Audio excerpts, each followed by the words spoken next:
Everybody to the April 17th Village of Woodbury Planning Board meeting. I ask that you please rise for the Pledge of Allegiance in the back, my right, your left corner of the room. I pledge allegiance to the flag of the United States of America and to the republic for which it stands, one nation, under God, indivisible, with liberty and justice for all. Please take your seats. All right. Has the board had a chance to review the minutes from both March 21st and the April 3rd meeting? Yes. Yes. I'll offer a motion to accept those minutes as distributed. I'll second. Any questions? No. All in favor? Aye. All right. First item on the agenda, all mine of Orange County, public hearing for Ridge Preservation and ARB for proposed single-family dwelling located on Skyline Drive in Highland Mills and is known in the Village of Woodbury tax maps, Section 208, Block 1, Lot 3.31 and 21. Good evening, sir. Good evening, everyone. For the record, my name is Michael Morgante. I am the project engineer for this application. All mine of Orange County. Thank you, Mr. Chairman. I'll give a quick overview, and then I guess you can open up to the public for comments. So this particular project, if you can zoom out just a little bit for me. More? Maybe a little bit, yeah, a little bit more. And then that's perfect. Scroll up a little bit too, please. So this project is located off of Elmwood Drive near the intersection of Cedar and Elmwood. This particular project is, can you zoom in so I can actually see the bulk table right there? Absolutely.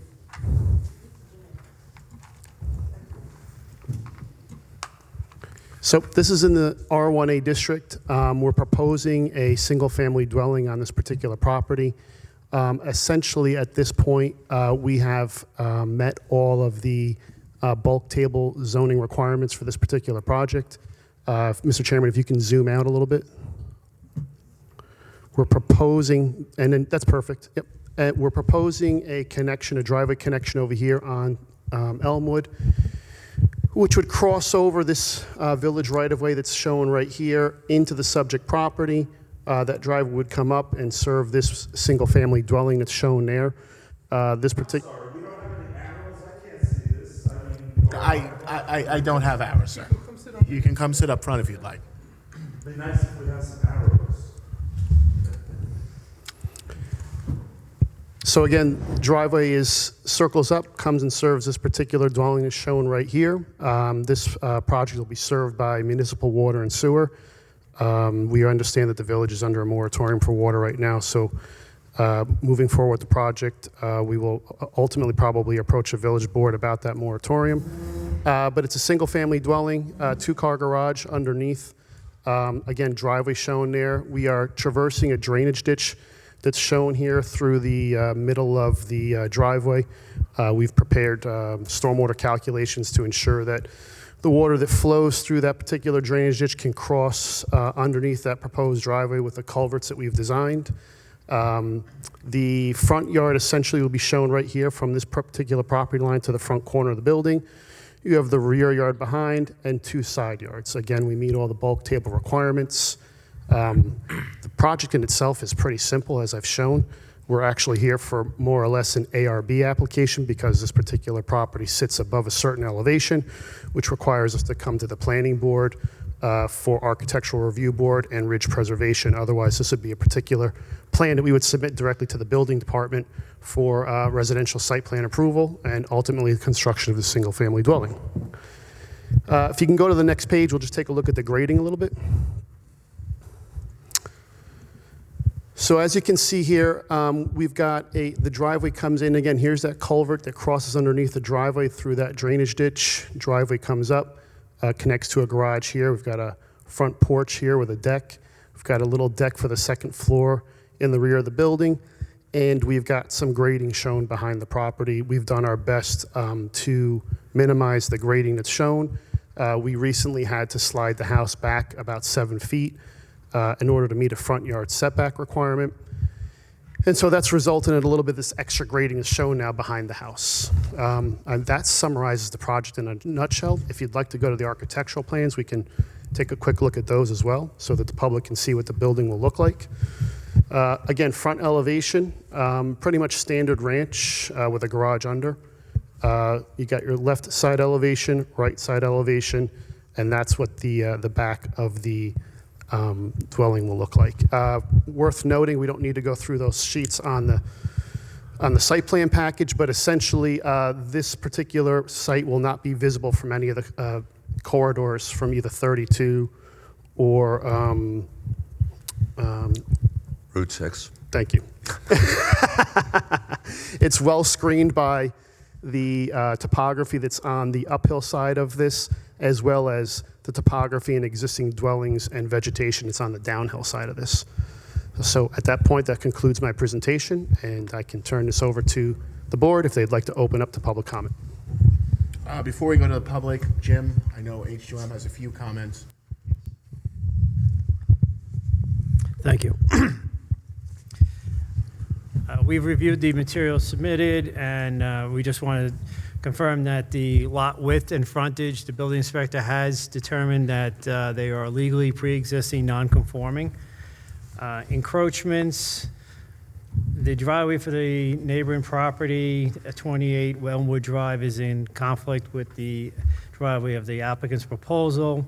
Although the existing neighboring driveway is in the village right-of-way, you may wish to request the applicant work with the neighbor to ensure that there's adequate access is maintained. Additionally, there's a utility pole and a down guy associated with that pole that may be in conflict with the applicant's proposed access. Under ridge preservation, the applicant has previously provided a site land plan and profiles for you to consider the visibility of the home from Smith Clove Road, Route 32, and the thruway. Since the last appearance, the applicant has shifted the home slightly, which shows a larger area of clearing and grading. We recommend you discuss the change with the applicant to your satisfaction, as the code requires every attempt to limit cutting and removal of trees to maintain natural site vegetation.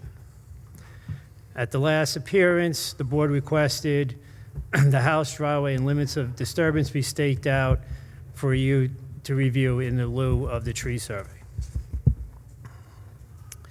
Non-reflective windows are a requirement of your code. We recommend that you include this as a condition of your action.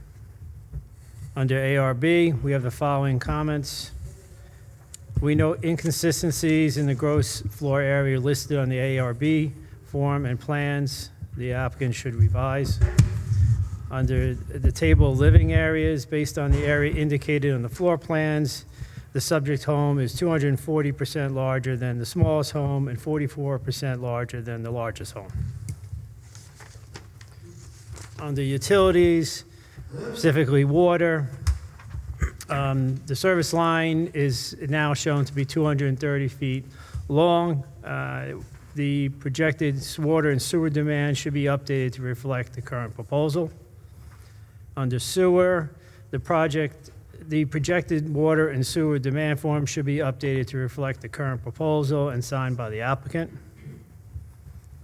And steep slopes, this is a repeat comment. Significant grading is required for construction of the proposed home and driveway.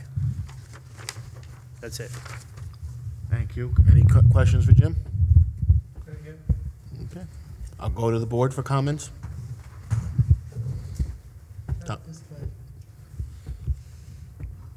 Anybody from the board have comments, concerns? Okay. All right, at this point, I'll open up the public hearing. When you come up to speak, I ask you to come up to, you gotta put the mic back. You gotta come up to the podium, speak, state your name, where you're from. I ask that you direct your questions to the board and be respectful. And that's it. So we're gonna go, anybody that wishes to speak on this application, the All Mine application, we're gonna start in the second row.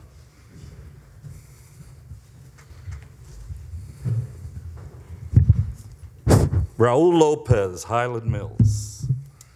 The comments here, am I allowed questions? How many square feet is this home?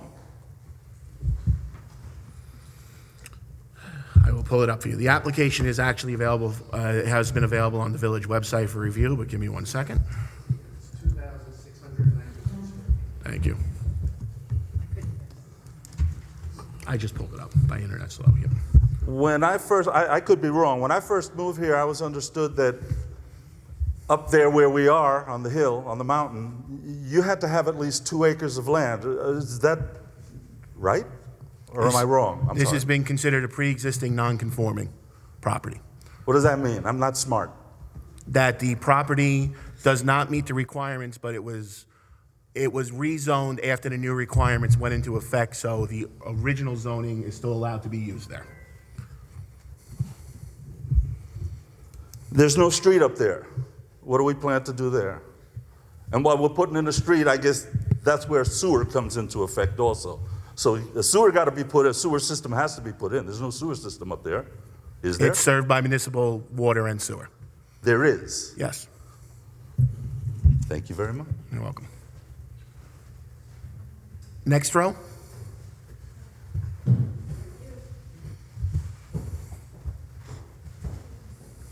My name is Ellen Ward. I live up on that road, the house right next door. This house will be up the hill, looking down at my backyard. And my first question rather, is the grade of that hill that the house is going on. How much of that is going to be dug away to make the platform to put the house there? Could you bring up the site plan with the driveway profile? Yep.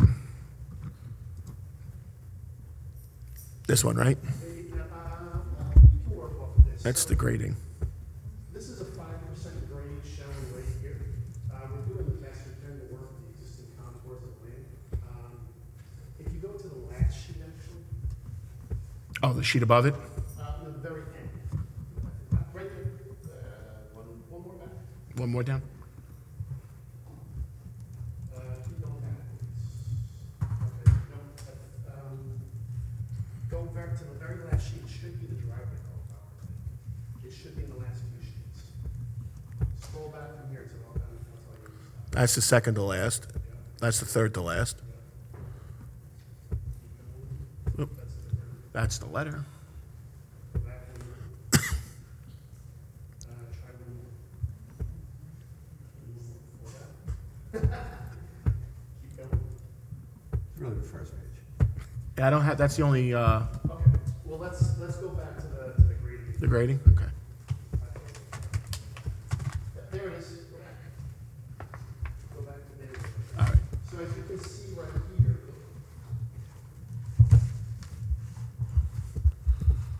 this dash line represents existing land, and this solid line represents the proposed land that we're trying to pass. So for a good portion of this, we're following the best we can the existing contours of the land.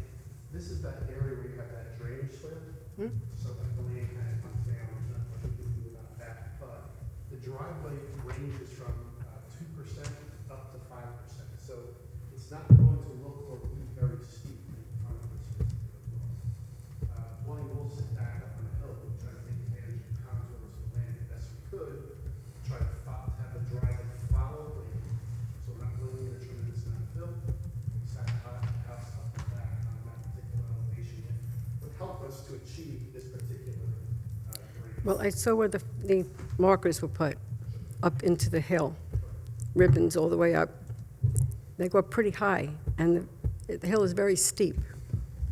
It's a lot more than 5%. The house itself will sit on a fairly steep slope, but the driveway getting to it. Well, I'm concerned with how high up the house is going to be with a retaining wall in front of it.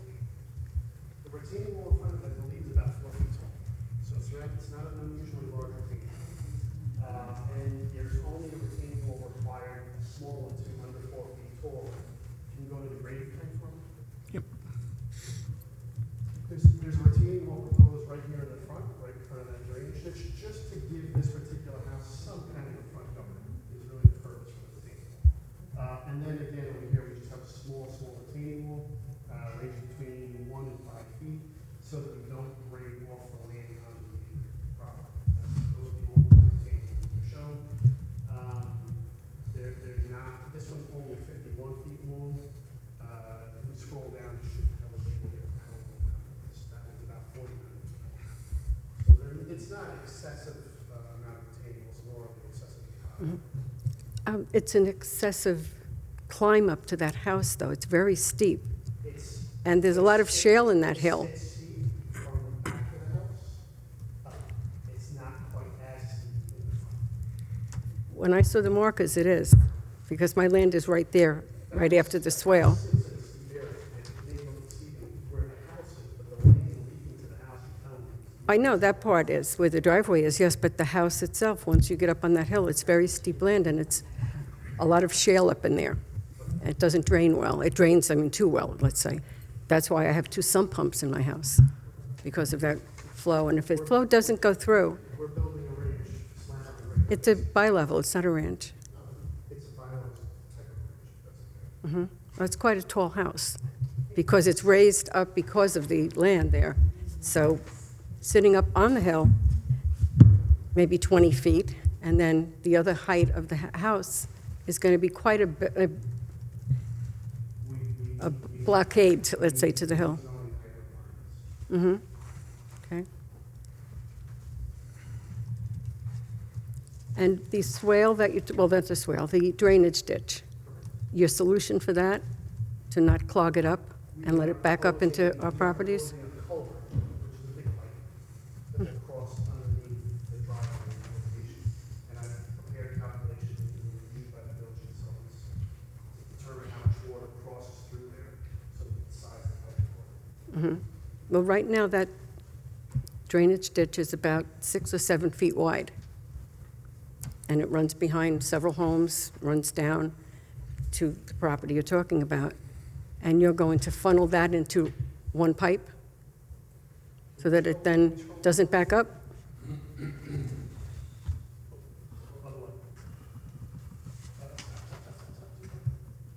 Go back to the drainage sheet.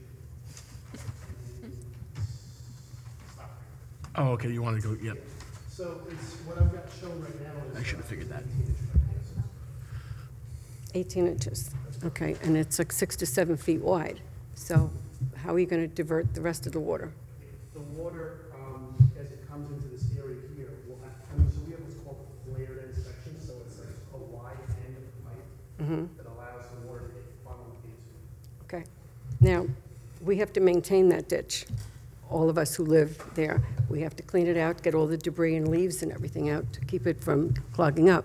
Who's going to maintain that pipe? No, no, no. Each individual homeowner does their own. It'll be our responsibility since that's our pipe. And if they don't, what's our recourse? They'll flood ours first. Well, we're not going to go back into what if could Okay, happen. This is a typical practice when there's drainage easements on properties that they become the homeowner's responsibility. All Right. we can do is put a condition in the resolution if the project does get approved, that the homeowners has to maintain it. If the homeowner does not maintain it, I hate to say this, it becomes a matter with the building department and a civil matter. It's nothing this board would be able to do. So take them to court when my basement floods.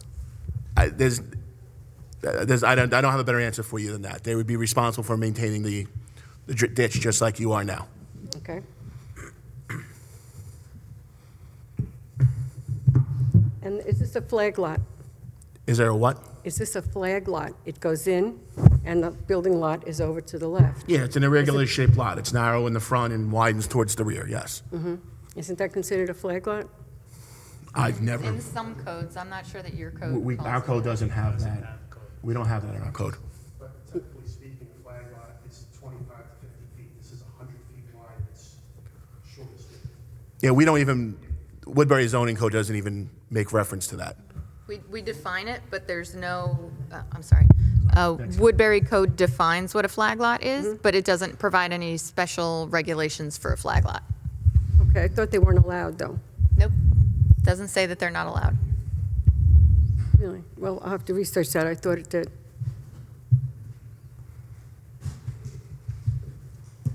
Okay. Let somebody else speak.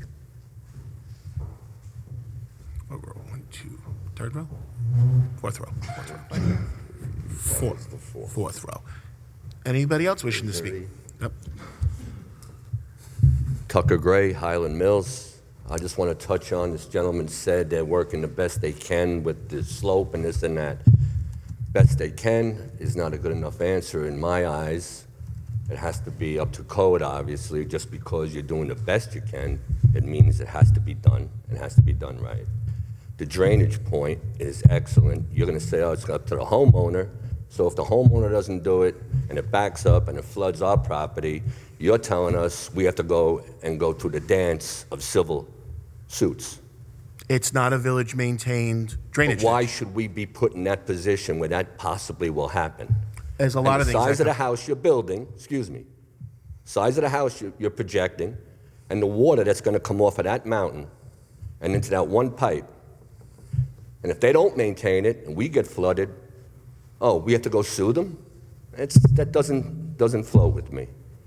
Also, I'd like to know the environmental study, how long that's been done, if it's been done, if it's public knowledge, to see what the impact is going to be. I'd like to know the impact of the water. Well, I can actually answer that first part for you. Under the State Environmental Quality Review Act, this is a Type 2 action, which assumes, the DEC assumes that there will be no significant adverse environmental impacts. So there's no further environmental review that's required under state So law. there was an environmental review? No, this is considered a Type 2 action. So no further environmental review is required for a single-family house. Could you explain why that is with a type? I don't know what it's. That's, I just told you, the. What's a type 2? A Type 2 action is an action that's designated by the DEC and their regulations, and in this instance, this is a single-family house. This is considered a Type 2 under their categories. 6 NYCRR Section 617.5 sub C sub 11 says that this is a Type 2, which assumes that there will be no significant adverse environmental impacts, and that's a state thing, which means this board has to recognize that this is a Type 2 action, which means that no further environmental review is conducted. If there's an issue with that, that's a DEC regulation. Okay, and you're saying you are definitely in compliance with the slope of the hill and all that. There's no two ways about it. You're on it, spot on it? Our village engineer has reviewed all of the calculations, and as far as code compliance has been done by a village engineer as well. We Okay. just don't take the applicant's word for it, as much as we trust them.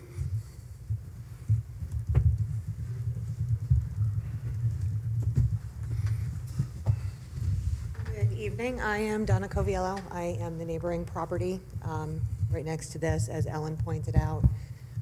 This house, it does look like they're actually going to be excavating into the hillside. They flagged out where the house is going. It is going to be, looks like a significant excavation. In the notes on his paperwork, it mentions the possibility of having to blast. I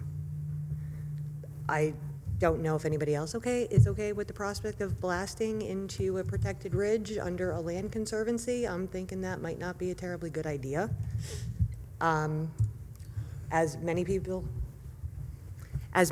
have already mentioned, the water issue keeps coming up. The water is a big issue. It's already a big issue for the people that live there. He's putting in this drainage ditch or pipe that he just described, but if you look at his diagrams, his footing drain and his roof leaders are pointed over the top of his pipe, which is going to direct the water directly down into my yard. That drainage easement that's drawn in on the map there, the runoff and the drainage has not cared to constrain itself to that easement for over a decade. That land is very wet. That water rolls into my yard and right on down the hill. So the water is already an issue. There is no possible way this additional excavation, removal of trees is not going to make that so much worse than it already is. My sump pump actually failed on Thursday last week. Within 12 hours, I had 4 inches of water in my basement. This is a real issue, and it's a problem. As Ellen already mentioned, not only will this be looking directly into her backyard from quite a high elevation, it's going to be doing the same to me. There's nothing that we can do to regain any privacy that we will lose with this house kind of sitting behind our properties looking into our backyards. And having houses sitting and looking into other people's backyards is not very common in this town. There's not very many places where that's been allowed to happen before.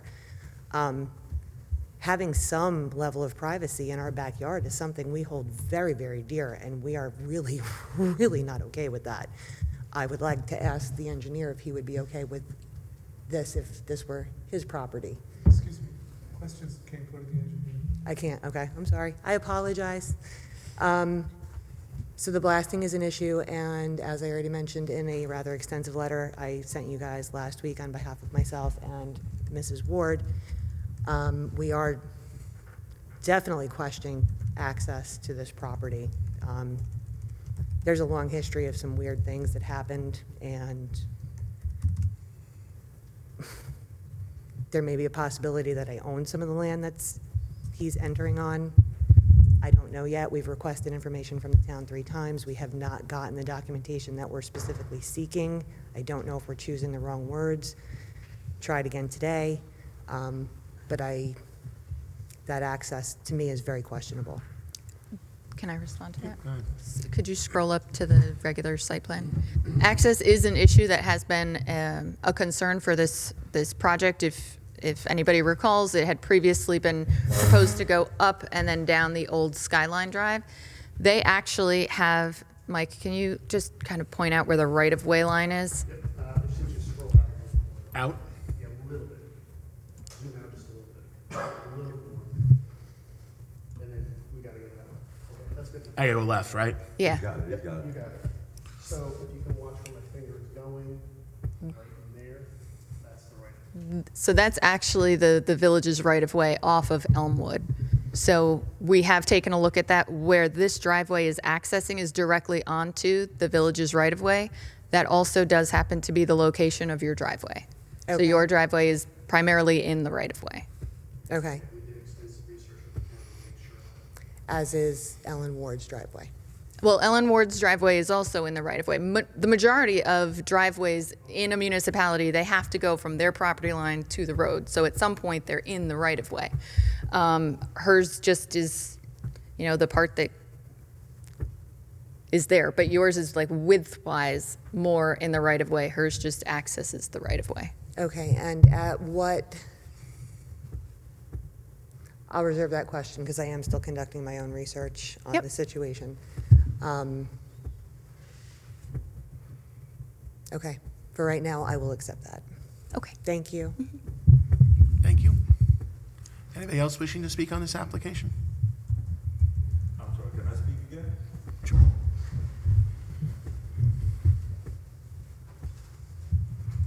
I guess my apologies, I had questions before, but now I can say what I gotta say. One, again, I said before, there's no road up there. Is that gonna be one-way street, two-way street? I think, where are you talking about the road? Behind the property? Where there's nothing but a dirt road now. No, can you zoom out and show, that's where the old, where the old Skyline was, up there. Nothing is happening up there.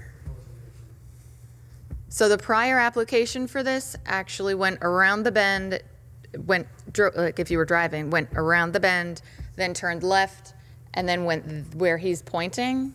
That's no longer part of this application. They're not extending that. They're not constructing up there. They're only accessing with this one driveway.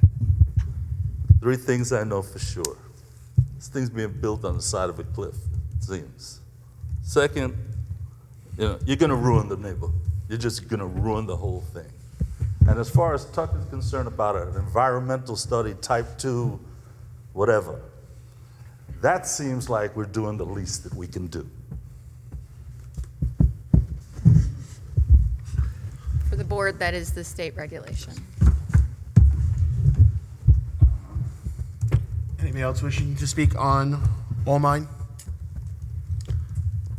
Second call for All Mine. I'd like to ask one more question. Sure.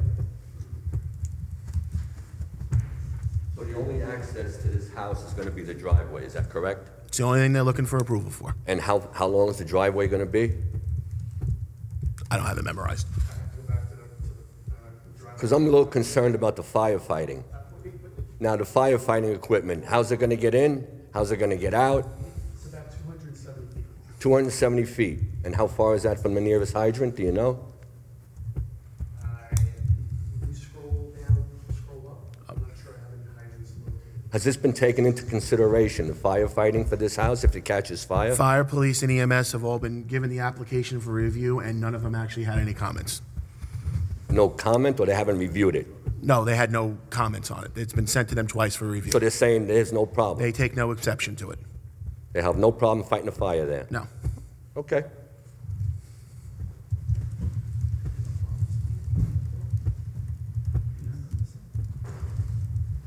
Any other wishing to speak on all mine? Third and final call for all mine. Offer a motion to close the public hearing. Second. Any questions? All in favor? Aye. I'll go back to the board. Rich? Yeah, I got a couple of, we already confirmed the easement is the current driveway for the house located at 24 Elmwood Drive? Is that lot 11? Yes. Yes. So how would that work? I mean, you have a homeowner there where she's using, I mean, it appears it's her driveway. I don't know, looking at the satellite view. Looking at the satellite view, it perfectly lines up with the garage, but that is not on the property that is lot 11. I have looked at the survey for lot 11 as well. Okay, so it's gonna actually cross over two other properties? Well, no, it's only going from the village road over the village right-of-way to their property. And what about the other vacant land? The one that goes out that way, that's not before you, so that hasn't. Yeah, I guess that's where I'm confused, because I walked the property twice, and I have the satellite view with the neighbor's car there, I and, don't know what you're looking at. Give me a second to pull it up. Okay. yeah. I'm sorry. I'm a little confused looking at this, because is that a rock wall coming off the road there? There is, and there's a rock wall when you look on Google, too. So there's a telephone pole right at the front of that rock wall. The telephone pole is an issue that the applicant does need to address, just because I don't know if that needs to move or anything like that. But I'm just doing a point of reference that the rock wall that goes to the street, that's where the telephone pole is.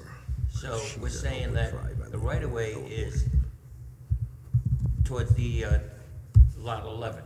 yes, And it appears to me, looking at the satellite view, it's Oh, I going to know what cross it over is. the other lot, the bigger lot, looking at the satellite view. I'm waiting Sorry, for. my computer's slow today. Okay, hold on, because I'm not sure what you're looking at. I was gonna say, just don't write on the screen. I want to see the photo that he's looking at, so Yeah. just a second. It appears that it's going to cross over the other vacant land. I access that by, there's a real estate sign about 30 feet in.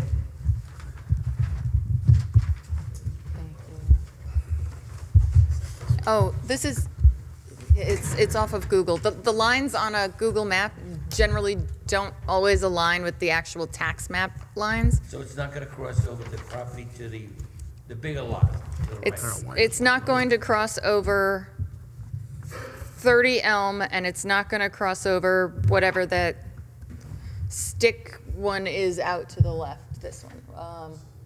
Lot 18.18. It's not going to cross over lot 18.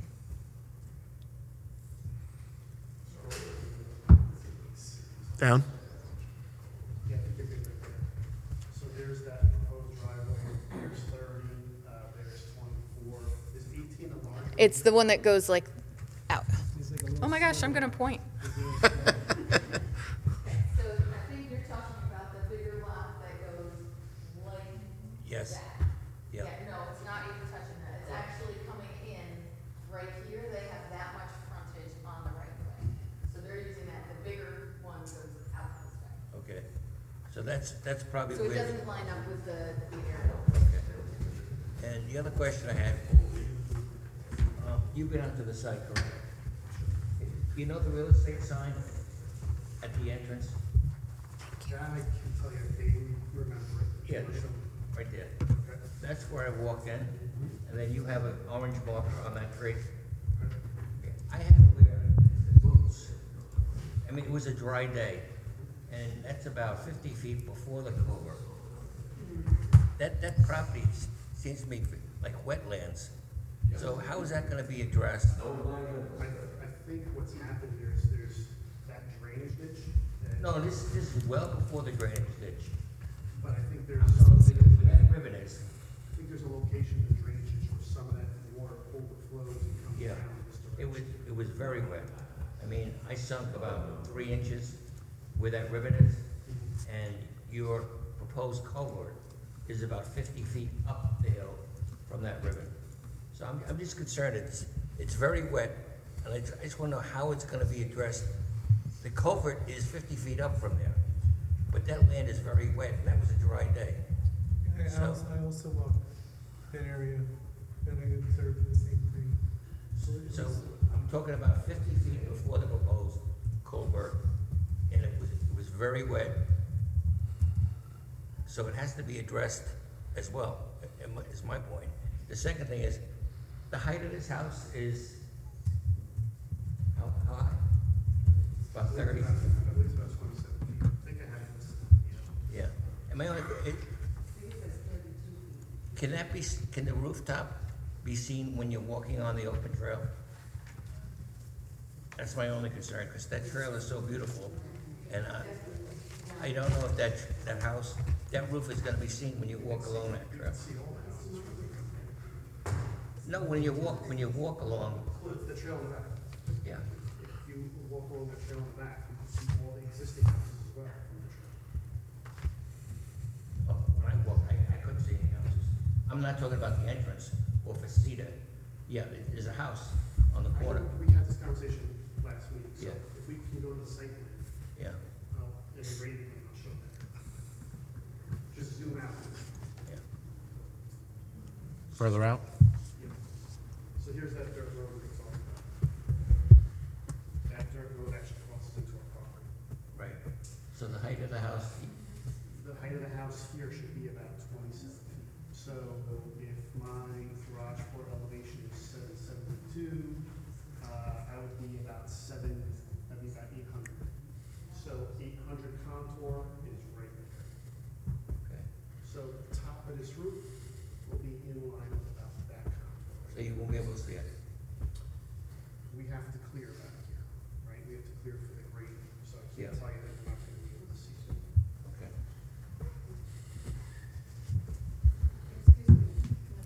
Public clearing, actually, the public hearing's been closed right now. It's okay. So again, I just think that the wetlands where that first ribbon is, which is 50 feet before his proposed culvert, being it was a dry day, it's, Go back to the grade. Back to the grading. So right there. It's not 50 feet. Can you scroll a little bit? from the ribbon. Here, show you. So the culvert is about 200 feet. Scroll up back to the entrance. It's about 200 feet from where, a little bit more, from where the road connects. The sign is somewhere in this vicinity right here. Yeah. Okay, we're 200 feet away from the culvert.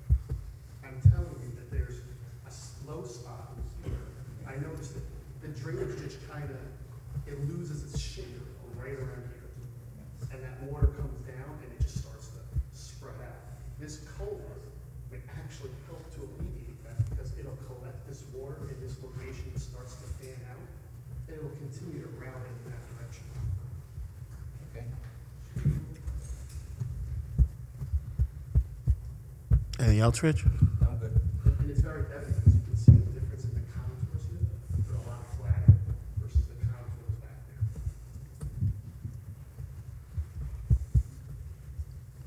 there. Any other questions from the board for the applicant? Mike? Well, talking about the ARB portion, pictures of the house don't really seem to fit the neighborhood. The proposed design? Yeah. And the proposed design, the rendition leaves out some things like the telephone pole we're talking about. Yeah, you'll have to. Actually, Use the used, mic, but not Mike, used. use the mic, but it's not loud enough. carry yours too. The telephone pole is an issue, and I advise the applicant that it does need to be added. So on this, like, it's not there.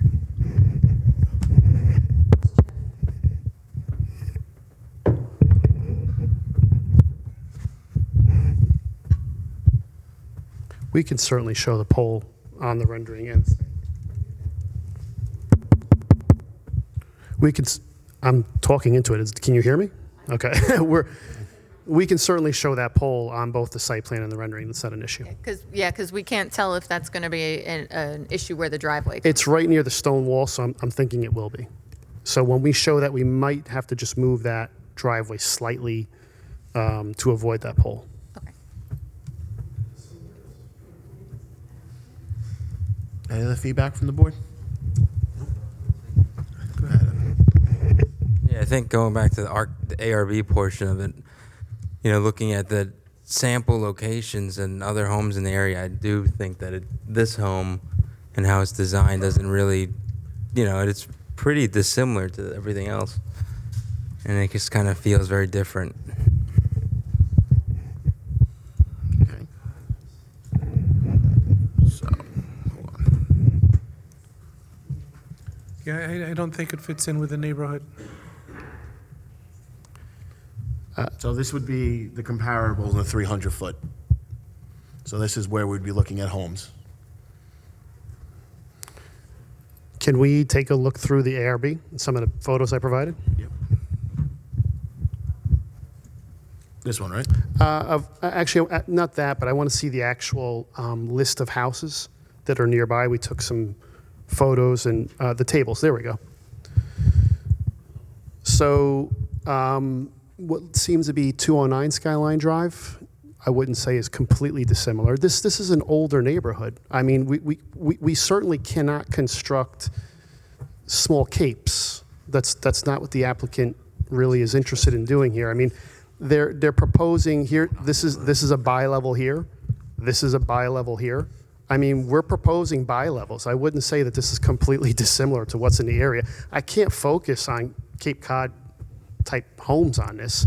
I'm focusing on, you know, these style homes that are here that I think are more, you know, what fit today's real estate market. I mean, I don't think anyone's going to come up here and purchase a home that's going to be a, you know, 1,500 square foot Cape Cod style home. It's also, Excuse me. It's not what this It's also- particular applicant's it's interested in. also significantly larger than the houses in the neighborhood.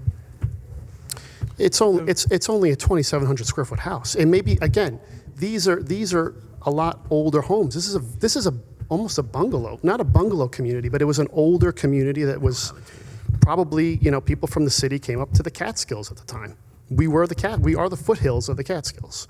So, you know, I can't focus on what's this. We have to focus on like what's this and what this particular applicant's going to be able to sell to a potential buyer in this market. That's not what the board is going to be concerned Understood. about. What I would recommend is we can send you the 300-foot map that the chairman showed you before.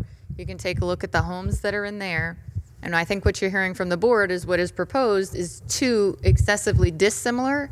And if you review Section 8-5 of the Villages Code, there are the ARB requirements. So take a look at that, and can I use your line? Go ahead. Oh, and come back and sharpen your pencil a little bit. I never get to say that. It's so fun. I want my royalties. Oh. Well, I'm on video saying it now. And that actually, you have plenty of time. You have plenty of time because, as you know, this application is also subject to the moratorium, and we haven't gotten a waiver request to the Board of Trustees yet. The applicant's considering drilling a well. You need to look at the text of the moratorium Okay. because that is included. You're included in the moratorium. Okay. Right, but I think where our code is clear, if you're inside the consolidated water district, you can't drill a well. You can't drill a well. This came up on Yeah, you may not even be able to do Sewage that. Summit. I just went through this with, only reason it's fresh, we just went through this with another applicant. They're inside the consolidated water district, so Yeah, see that? you can't actually do that. Now, when you do come back with the comparisons to the homes within the 300 foot, can you give us the dimensions and tables on those homes? Sure. And I want to add, like, architecturally, knowing that this is such a prominent and visual piece of a building on a site like this, you know, your roof line is, I mean, you're from the top of the second floor plate all the way up to the ridge is like 12 feet, you know. I don't know if you want to consider some other type of roof that kind of blends in a little bit more, makes the building less prominent.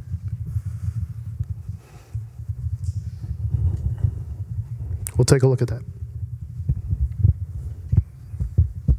I forgot to add one other question. Go ahead, Rich. Behind the real estate sign is an iron pipe spray painted orange that says water.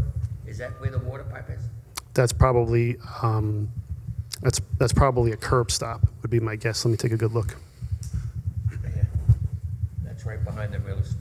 Oh, no, that's a water valve, so yes, that's correct. That would be where the actual connection point could be. That might not be active anymore. I'm sorry, say that again? That might not be active at this time. You'd have to check with the water department, Gotcha. because they put new mains in that neighborhood.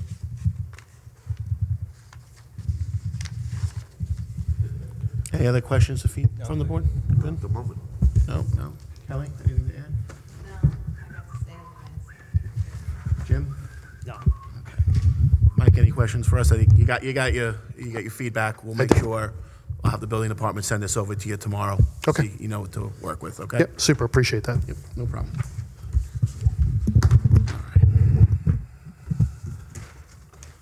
All right. Next item, Crystal Springs Holdings, 110 Seven Springs, public hearing for proposed four-lot subdivision. Said property is located at 110 Seven Springs Road in Highland Mills and is known in the Village Woodbury Tax Maps, Section 213, Block 1, Lot 7. So I'll just let the public know that the board can take no action. We'll take no action on the All Mine application. It will be back on the agenda again after they resubmit. So, Are we keeping the public hearing open? no, we closed the public hearing. But,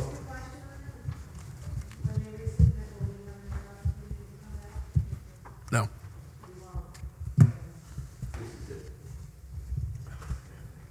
Thanks.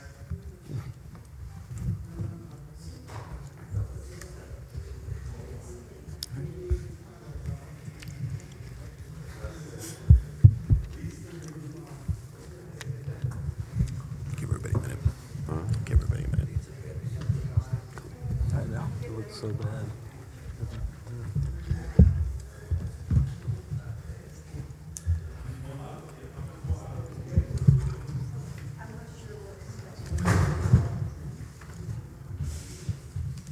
Oh, Claudia, you know what? I forgot to note for the record that we did receive written comments from, Donna Cavelli and Ellen Ward. They were distributed to the board, and they were made part of the public record.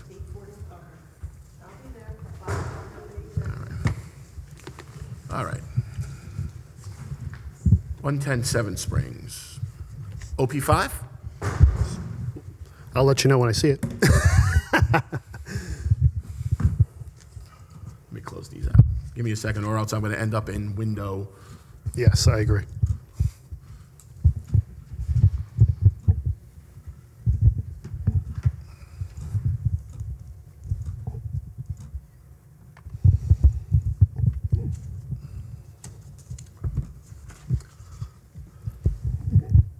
Uh, 10/30/23. Yeah, that's correct. We submitted at the end, beginning of November. That's correct. Yeah, Okay. this is the right one. All right, cool.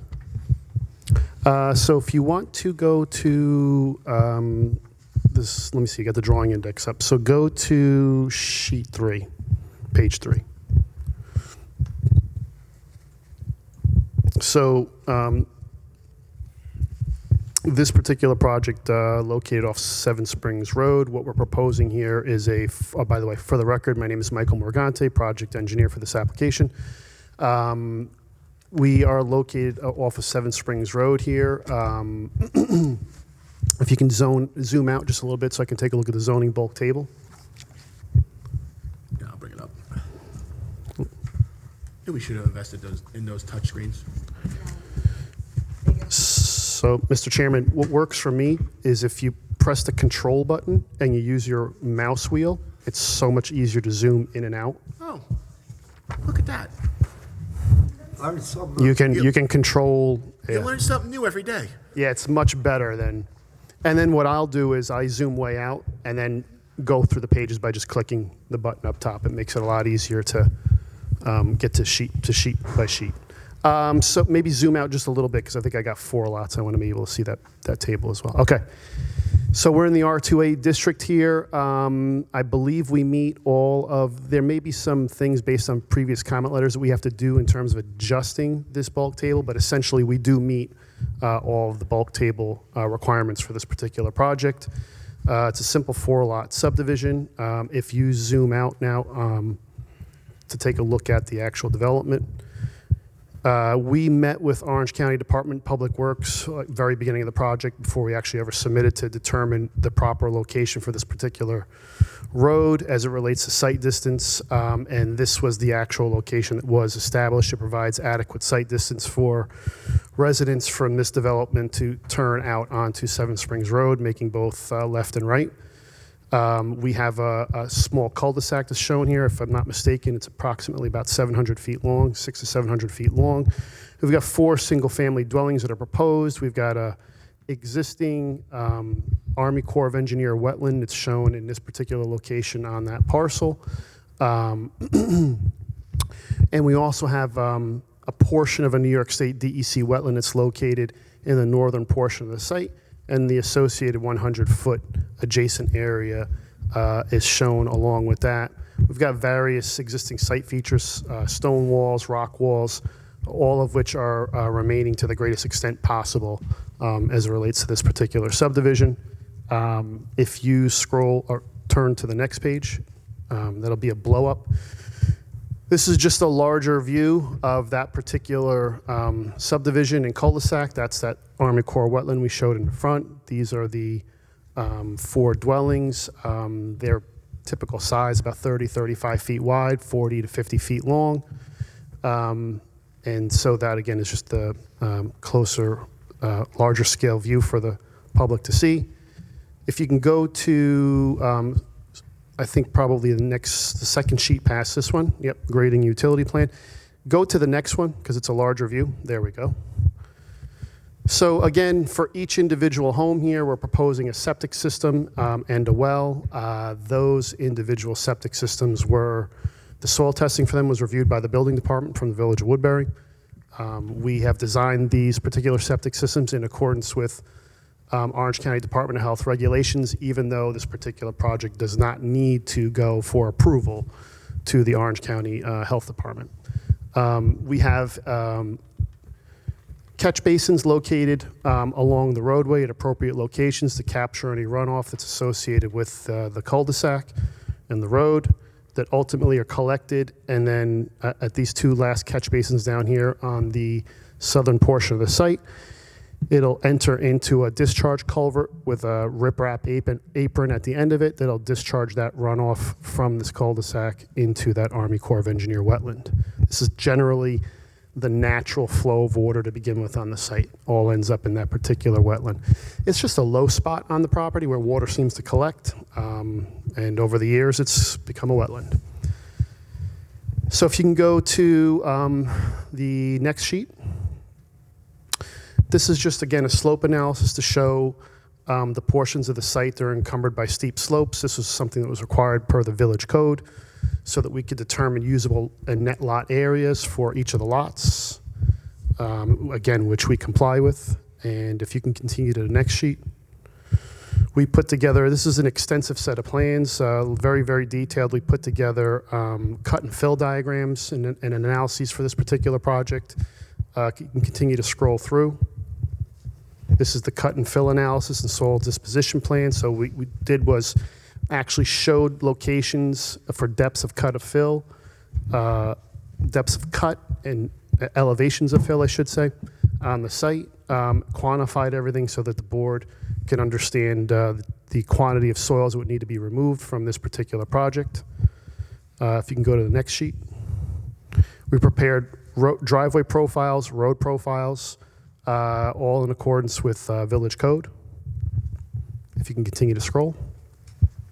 This is essentially just our drainage plan, which focuses more on the catch basins and culverts that are associated with the project. If you can continue to scroll.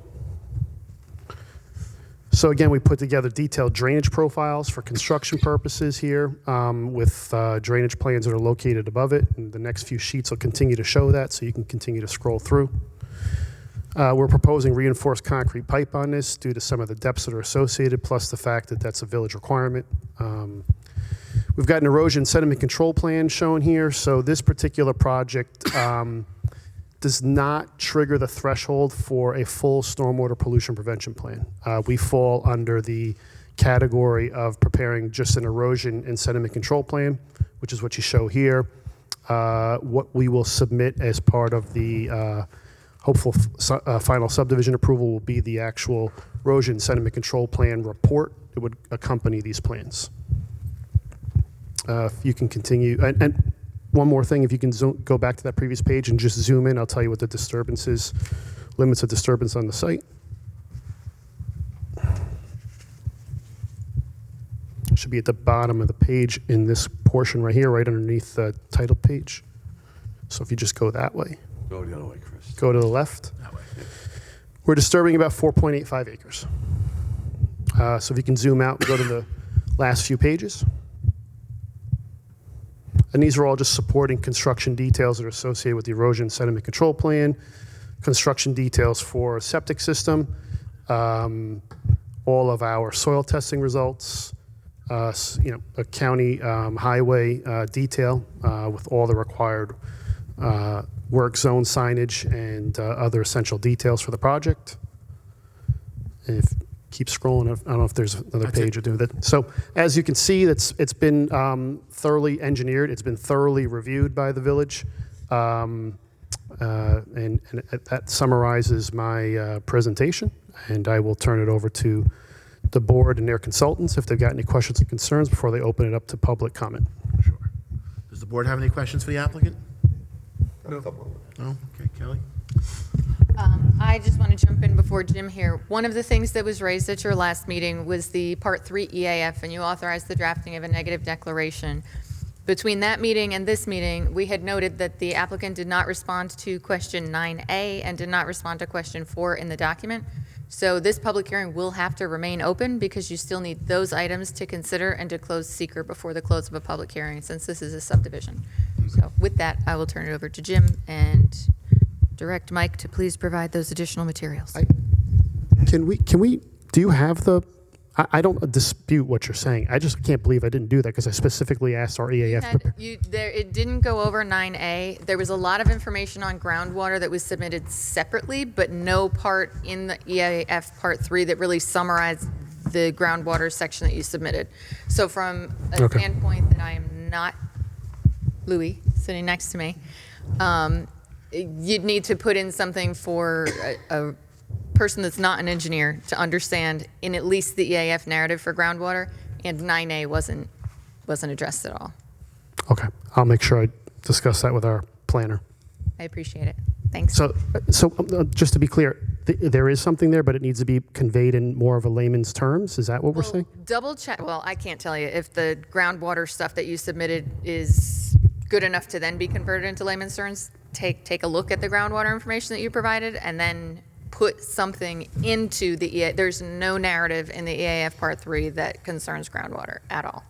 So whatever you submitted, it could be sufficient, but you need to put something in there that says it. Okay. Over to you, Jim. Thank you. We reviewed the new materials that were submitted, and we have the following comments. Under the environmental assessment form, under the narrative, the impact on land, we recommend mitigation measures and phase planning to be included in the SWEP.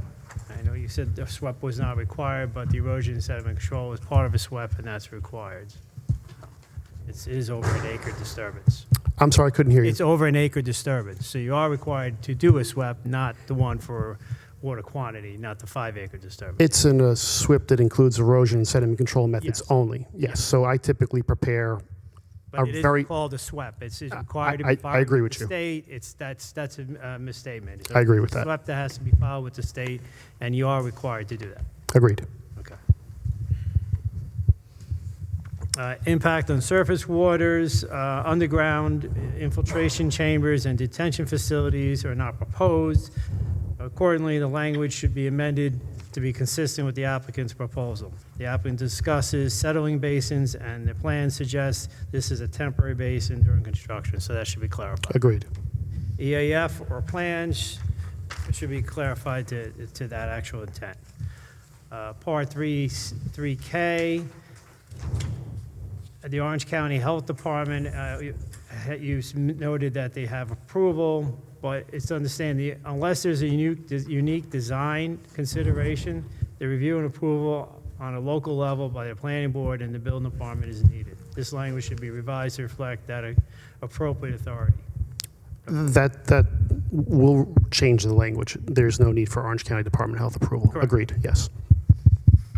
The impact on groundwater, we take no exceptions to the applicant's discussion on the quantity, which was reviewed by the village's hydrologist. Regarding the water quality, the applicant should discuss the treatment for turbidity, iron, and magnesium. If for future development does not reduce the levels to an acceptable concentration per the health department recommendations, the applicant should discuss the schedule for additional developments and testing of the wells. My idea was that as we approach the final subdivision portion of this and we have the other wells drilled, I'd like to take care of that all in one shot. The idea would be potentially to include 5-micron filters to deal with turbidity and iron. Well, iron would be via water softener, and I'll take a look at what we can do for the manganese. Okay. Impact on plants and animals. As per the board's typical practice, the migration practices to protect the identified threatened or endangered species should be noted and shown on the plans. That's on the grading and utility plan, that note, on sheet 5. Okay, I'll have to revisit. That's okay. With respect to the timber rattlesnake encounters, we recommend the plan require educational materials be distributed to the contractors during construction. We would, typically what I've done, if it's okay with the board, if they would like, I can prepare an additional sheet. I think it might make sense to make it a part of the contract plans. Contractors are much more likely to see it and pay attention to it as they flip through the sheets. I've done that before on other projects. It seems to be successful. So that would be my recommendation, how I'd like to approach that. What do we do with Brigadoon, do you know? Because it was the same issue up there. Okay, sorry. Impact on aesthetic resources, ARB and ridge preservation review are required for this application and provide the planning board with an opportunity to consider mitigations for any apparent impacts. Freshwater wetlands application was received, and this minor comment, the tax map number for the property is incorrect. We believe this is a typo. It should be corrected in future submissions. We note the description of the action should include decommissioning of the existing well, which is located in the 100-foot buffer area. A public hearing for the freshwater wetlands permit is required.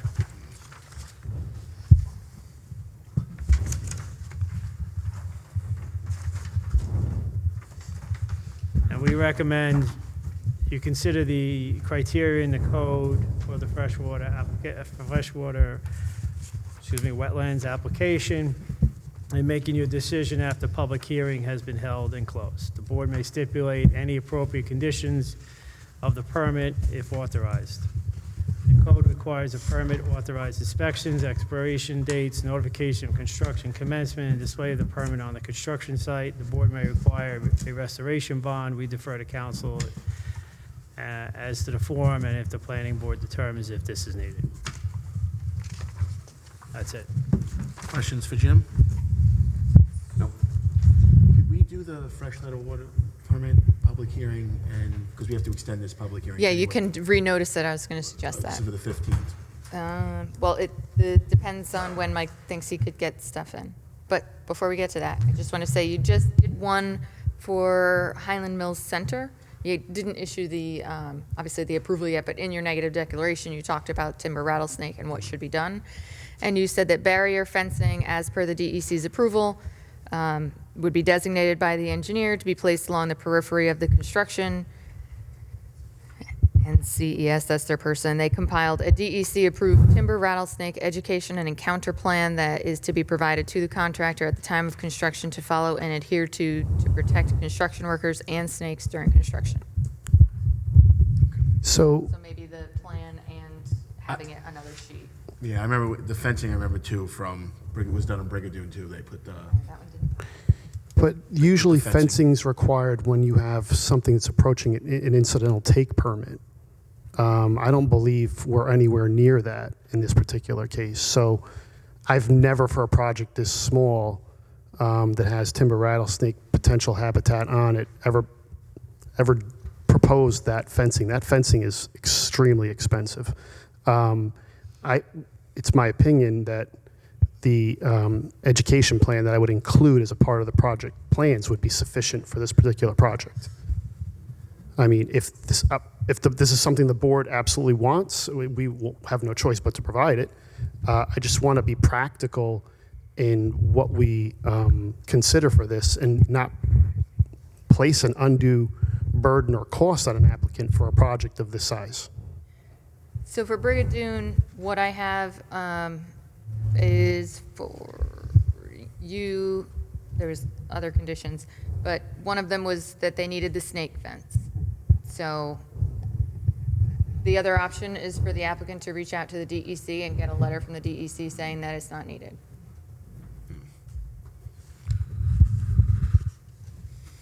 We'll investigate that. What's the difference in size between this project and Highland Mills Senior Center? disturbance size? Yeah, basically, yeah. I mean, it seems fairly similar. I think it's like 7 acres, I think, Highland Mills Senior Center. And this is how much? 4.8, right? That's the area that we're developing, correct? I mean, the project big, you're disturbing Correct, 4.8. correct, but yes.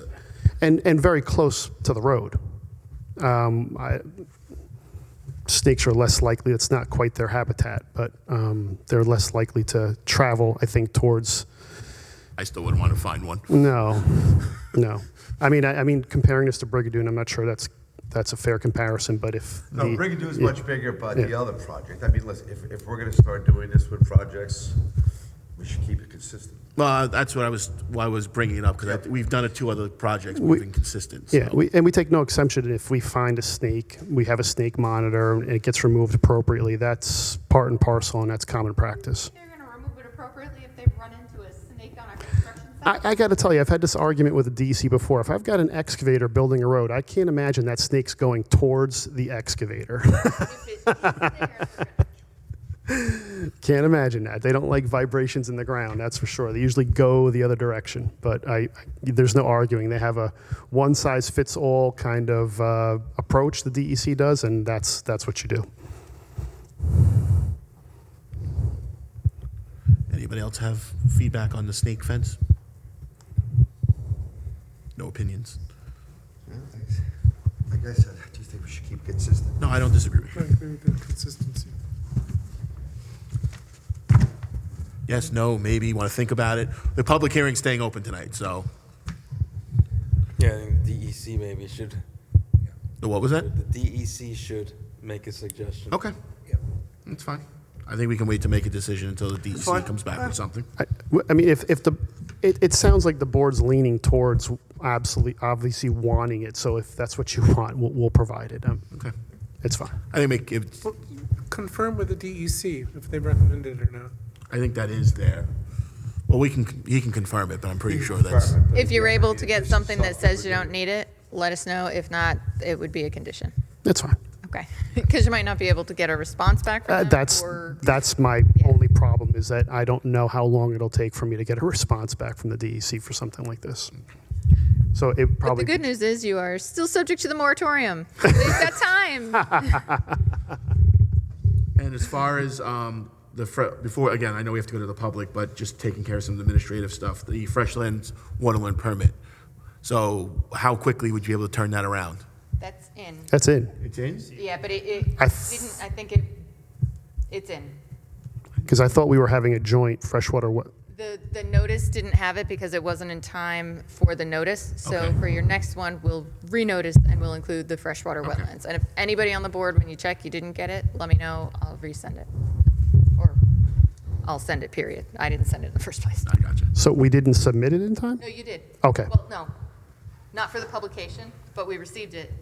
Good job. It'll be continued on the next one. Okay. Anything else from the board for the applicant right before we go to the public? All right, so go ahead and we'll open up the public hearing for 110 Seven Springs Road. Second call for 110 Seven Springs Road.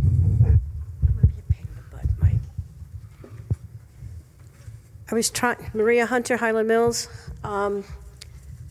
Approximately, where is this on, going up the hill across from the substation that's up there? Pump station? The pump station, yes. Is it below it or above it? I couldn't see the map very clearly because it's not listed across the street. The property, I couldn't see the Oh, okay. site. You mean on Seven Springs where, Yeah.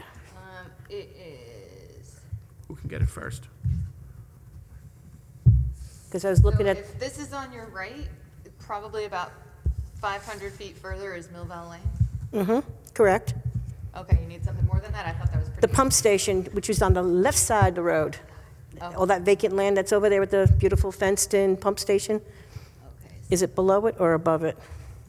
You know where the pump station is, on the left? That's not even shown on. It is, Right- that's it right there. That's it right there. That's the pump station. That's the pump station. So where is your, so you're below it? Okay. You're, Above to the right, aren't you? well, when I say below it, is you're coming up the hill. Oh, okay, So That's sorry. what I'm saying, below it. So you're below it. I'm listening to about with this rattlesnakes. This particular area has been basically on its own. If Country Crossing did all their building, and Millvale Lane and Serpy Lane, if none of those residents ever complained about rattlesnakes, the rattlesnakes are on the other side of where Country Crossing is, going up on the hill, up on the mountain towards Blooming Grove. They're not on this side, the rattlesnake dens. I mean, we did such extensive studies in Brigadoon for rattlesnake dens, and let me tell you, those snakes knew how to get around the fence. They followed it and came down out from around where the fence ended. So to put a fence in for rattlesnakes on this small property, to me, it doesn't make sense because the snakes are smarter than we are. Fair point, thank you. Anybody else from the public wishing to speak on 110 Seven Springs Road? Third and final call for 110 Seven Springs Road. Okay, I'll offer a motion to extend the public hearing to May 15th. Second. Question? All in favor? Aye. When do you need the applicant to submit the EAF Part 3 information by? It should be in 15th, isn't it? So it should be By the 1st. the 1st, yeah, because that would be, yeah, May 1st. Yeah, I think we have most of it done, so that's not an issue for us. I'm Yeah. sure we can make that It's just happen. those two. Yeah. I think that's it with 110 Seven Springs. The only other issue was the sidewalk issue, but I did note that and gave you a pretty lengthy explanation. We talked last time about whether or not sidewalks are required. Yep. The board should think about that for your next meeting. If you guys haven't had I think, Jim, you sent something out on that too, right, with the sidewalks? Yes. Yeah. So if the board hasn't had a chance for the next meeting, just, because we got to make a yay or nay on the sidewalks.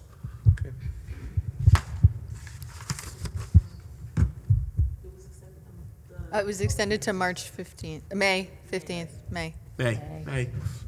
Do we have to vote on adding the second part of the public hearing? No, it's going to be renoticed, so we'll be okay. It would be nice and clean if you added a motion to schedule a public hearing on the freshwater wetlands permit application for May 15th. I'll make that motion. I'll second it. All in favor? Aye. Okay. Oh, now you're really taking my job away from me. I'm out. Okay. Woodbury Townhouses. It's only 9 o'clock. It's not punchy time yet. Wow. Review and discuss revised plans and materials submitted for site plan, special permit, ARB, and water protection overlay of proposed 12-unit townhouse. Said property is located at 6, 8, and 10 Falkirk Avenue in Central Valley, and known as the Village of Woodbury Tax Maps, Section 231, Block 3, Lots 6.1, 6.2, and 7.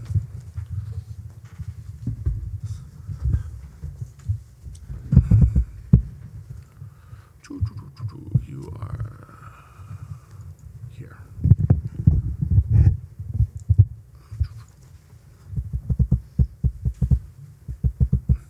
One second, it's downloading. Sure.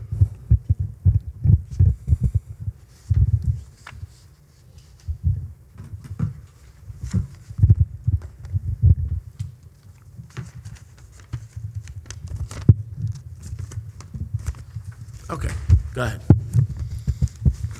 Okay, so from the last time we were here, we had a discussion with the board about a comparison of the previously approved plan, which is what you see now, versus the original plan that we had submitted with this application. Per our discussion, it seemed that the board was interested in reviewing and taking another close look at the original approved plan. So we have provided that for the board's review. I don't know, I think maybe Rich and maybe Mike might have been a part of that board at that time, so they may have known this plan. I'm not sure, I think everybody else was not at that point. So some of you might be seeing this for the first time. So if you can go to the site plan sheet, which is going to be, I think, sheet 3.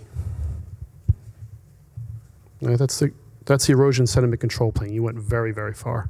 Go back to the next page. Oh, there you go, right there. So if you can just zoom out just a little bit, there you go. So essentially what this particular application shows is a reduction from 12 to 7. I believe the zoning bulk table permits the 7 buildings shown here. Take the gross area of the lot, divide by 6,000, and that tells you what your yield can be, and I believe that works out to be 7 lots. Again, I believe we meet all the zoning bulk requirements for this particular zone with this plan. This plan was previously approved in 2018 and then reapproved or extended for approval in 2019.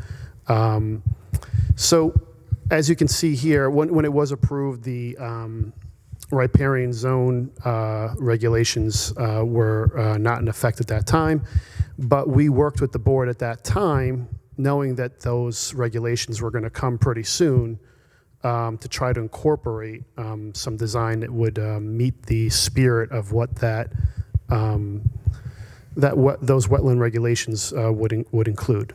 So if you can go to the next sheet. Even though this project disturbs less than 1 acre of soil, we had agreed with the planning board at that time to include stormwater management system, which you can see in the rear of the property right here, that would include, even though water quality was not required, we agreed to provide some type of infiltration system that would ultimately provide that water quality regardless. So we designed the system that's shown there accordingly with a discharge out to Woodbury Creek in this location here. It's essentially pretty much the same plan. The only thing that I went and did when this plan was created, the software for Civil 3D was not quite what it is today. So I've made some minor adjustments and just kind of fine-tune this. It's a lot more accurate than what I had submitted back in 2018 and 19. And so we were able to, if you can just scroll to the right a little bit, we were able to confirm these fill calculations within 100-year floodplain. So we do not have any fill. There is 0 net fill within this floodplain that's shown here. The entire property, by the way, is encompassed. I got scroll happy, sorry. Okay.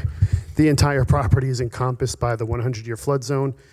And what we've done here is we've quantified for the board and the consultants just exactly how much fill would be placed within each riparian zone. I just want to make sure there's no confusion. This is just how much fill there is in each zone, but the overall fill within the entire site is 0. So there's 0 net fill. I believe that's a requirement of the code to determine exactly the amount of fill that's placed within each particular 50-foot riparian zone and 100-foot riparian zone.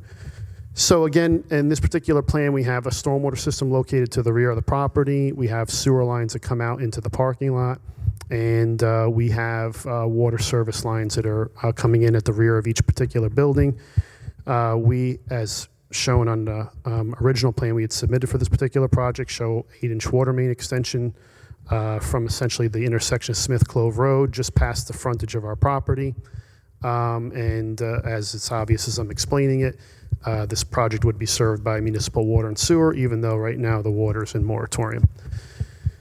So that essentially summarizes this particular project. I think the board has seen the site, is well aware of this project in general. This is just a reduced version of the original plan. It's certainly less impactful. There's less impervious surface. There's less development. This was, again, a project that the board at the time reviewed, understanding that there would be the riparian zone requirements. And so that's how this plan was developed. It seems to be a plan that I think that both the applicant and hopefully the board can work towards to finalize. So that's my general overview of what's been done. I know that stormwater system works. We have a SWIP that's already been approved for it. I just didn't submit it because I wanted to make sure that there were any comments first that might change the design. You follow what I'm saying? And would require me to relocate things. But other than that, we're prepared to resubmit that as well. Questions from the board for the applicant? Does this have any interaction with the proposed change to the laundromat at 50 Smith Clove Road? I'm sorry, I couldn't understand you. Could you repeat that? I can't. I don't know if this microphone's working. I heard it when you tapped it. Just, speak close to it, yeah. Yeah, we also have a proposal for modification to property at 50 Smith Clove Road, Okay. which abuts this. Okay. And I was wondering, is there any interaction between that application and this one? I did not even know that that was an application, so the answer is no.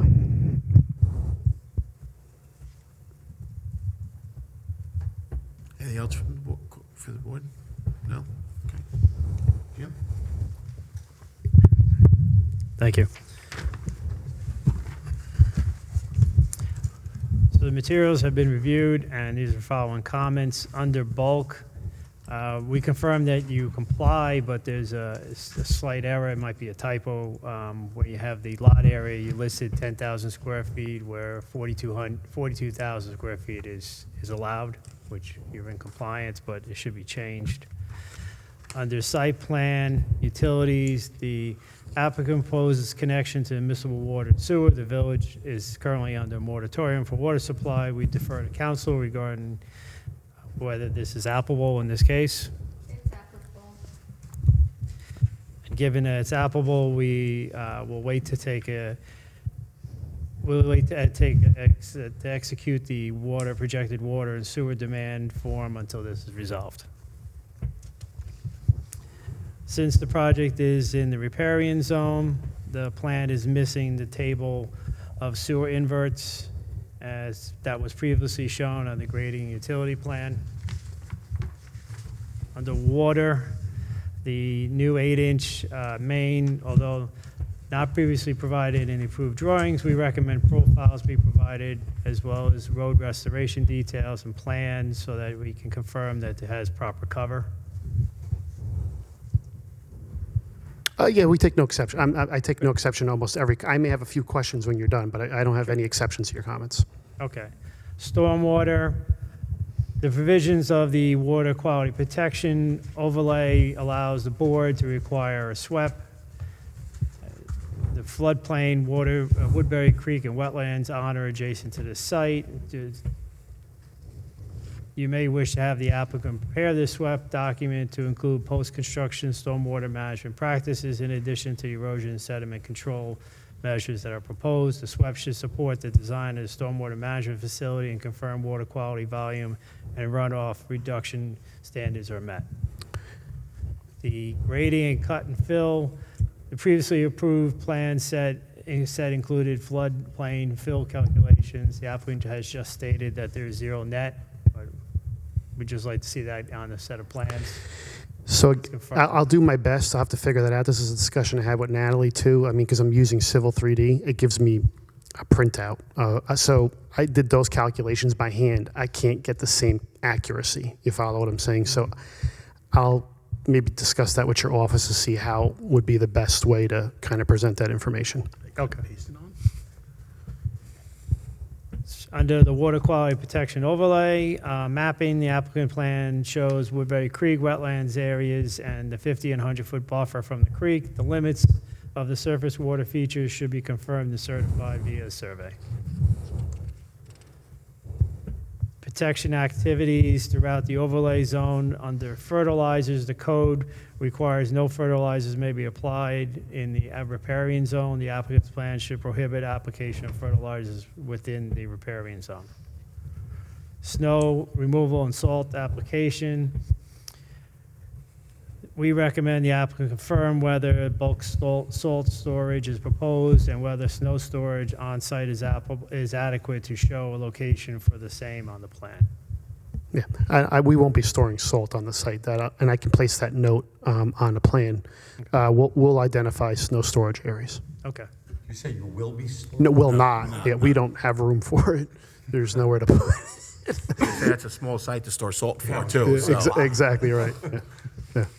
Riparian zone, the code requires a 50-foot undisturbed riparian zone around regulated water bodies except where a wetland is adjacent to the same. The applicant should note the restrictions of riparian zone include no vegetation removal or no land disturbance except, I don't want to bore the board we with don't the need to go through all whole that. section. I will note the board may make a finding on this issue until after the opportunity for public comment. Disturbance in the riparian zone includes construction of underground stormwater management facility and retaining wall. We recommend you consider with the applicant the opportunity to relocate the stormwater management facility below the paved parking area to eliminate this disturbance. We can try, because this has got different dimensions than the 12 units. So as long as, I mean, the width, I believe, was 28 feet on the 12-unit plan between parking stalls. This is like 24, 20, I think it's 25. And there's just not as much room. I can try to at least bring some of this way. You follow what I'm saying? And I'll try to get as much of it as I can to go that way, as long as it doesn't impact our utility design. That's really what it comes down to. Just with stormwater, I just have a question. I don't even know if it's a possibility. Instead of doing underground stormwater management, would it be possible to do it with a rain garden? We wouldn't be able to get the proper volume. So rain gardens, that's used for typically what's called disconnection of rooftop runoff.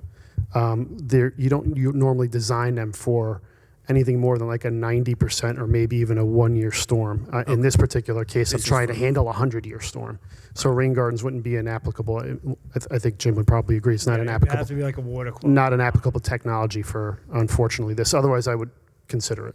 Right. Just figured I'd ask. No, thank you for asking.